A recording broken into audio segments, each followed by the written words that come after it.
Hello दोस्तों, so these are the top 5 pandals of north central Kolkata of 2025, जिसको मैंने rank किया इसके यूनिक डिज़ाइन के हिसाब से। अगर चैनल पे नए हो तो सब्सक्राइब कर देना, क्योंकि मैं salt lake, new town, south Kolkata का भी बनाने वाला हूँ, दमदम वगैरह का। तो चैनल पे न्यू हो, सब्सक्राइब कर देना। तब तक ये टॉप 5 पंडाल इंजॉय करो, विच स्टार्ट्स नाउ।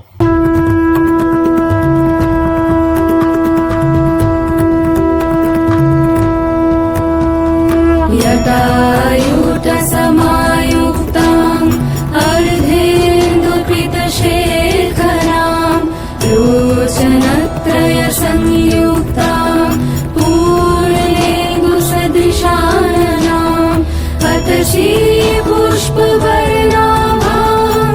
सुप्रतिष्ठाम् सुलोचनाम् नवयौवनसम्पन्नाम्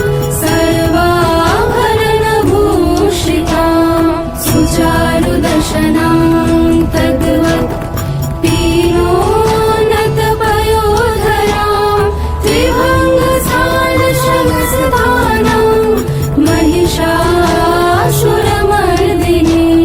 मृणालयतशमस्पर्शदशबाहो समन्वितां त्रिशूलं दक्षिणधेयं खड्गं चक्रं